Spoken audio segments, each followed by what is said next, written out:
Ken Betwa link project. सरकार कह रही है कि ये बुंदेलखंड के विकास की लाइफलाइन है, लेकिन कुछ लोगों के लिए ये उनके वजूद के लिए विनाश से कम नहीं। तो आखिर सच है क्या? आइए इस पूरे मामले की तह तक चलते हैं। नहीं, ये कोई फिल्मी डायलॉग नहीं है। ये एक असली पुकार है, एक चीख है। मध्य प्रदेश के छतरपुर में उन आदिवासी महिलाओं की जो अपने छोटे छोटे बच्चों को लेकर जलती चिताओं पर लेट गई हैं।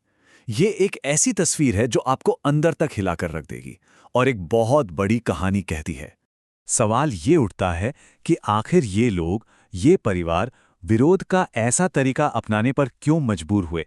ऐसी क्या नौबत आ गई कि एक मां अपने बच्चे के साथ चिता पर लेटने को तैयार है?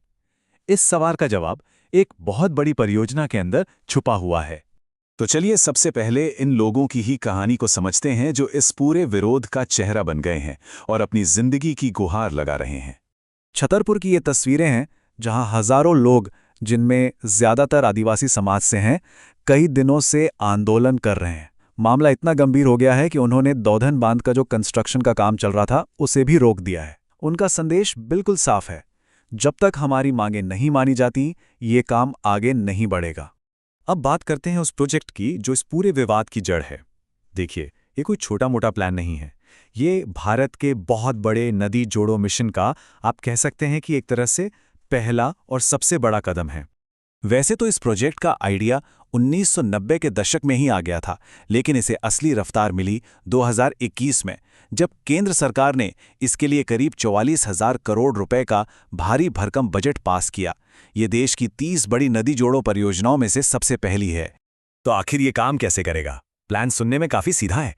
केन नदी, जिसमें माना जाता है कि पानी जरूरत से ज्यादा है, उस पे दौधन बांध बनाकर पानी को रोका जाएगा और फिर उस पानी को 221 किलोमीटर लंबी एक नहर के जरिए बेतवा नदी में छोड़ा जाएगा।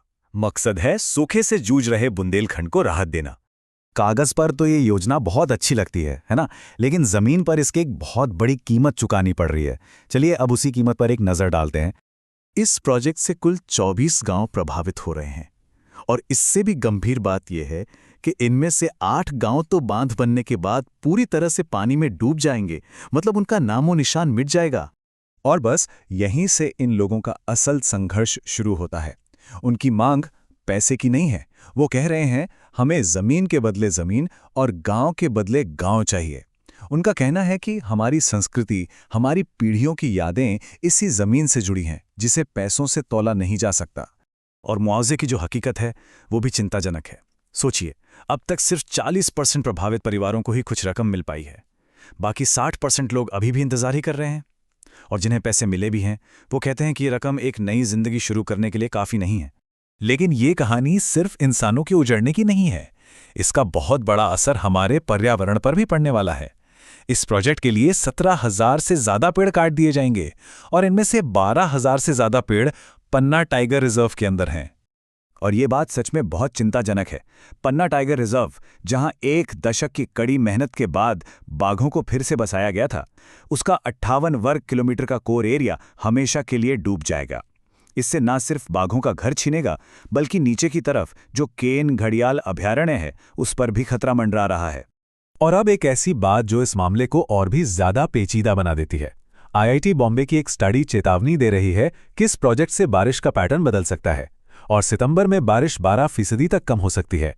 मतलब जो प्रोजेक्ट पानी की कमी दूर करने के लिए है, हो सकता है वो भविष्य में पानी का संकट और भी गहरा कर दे। तो अब हमारे सामने 2 अलग-अलग तस्वीरें हैं। एक तरफ सरकार के विकास के बड़े-बड़े दावे हैं, तो दूसरी तरफ लोगों और पर्यावरण से जुड़ी हुई बहुत गहरी चिंताएं हैं। सरकार का पक्ष है कि इससे 10 लाख हेक्टेयर जमीन की सिंचाई होगी, 62 लाख लोगों को पीने का साफ पानी मिलेगा और बिजली भी बनेगी। वहीं लोगों और एक्सपर्ट्स को डर है कि उनकी पुश्तैनी जमीन और संस्कृति छिन जाएगी। पन्ना टाइगर रिजर्व को ऐसा नुकसान होगा जिसकी भरपाई नहीं हो सकती। और सबसे बड़ा सवाल, क्या केन नदी में वाकई इतना फालतू पानी है भी या नहीं? तो ये टकराव सिर्फ केन और बेतवा नदी का नहीं रह जाता। ये एक बहुत बड़ा सवाल खड़ा करता है, एक ऐसा सवाल जो पूरे देश के भविष्य से जुड़ा हुआ है। तो सबसे जरूरी सवाल यही है कि आखिर ये विकास किसके लिए हो रहा है और इसकी असली कीमत कौन और क्या चुका रहा है। जब तक हम इस संतुलन का जवाब नहीं ढूंढ लेते, तब तक केन बेतवा जैसी दिल दहलाने वाली कहानियां हमारे सामने आती रहेंगी।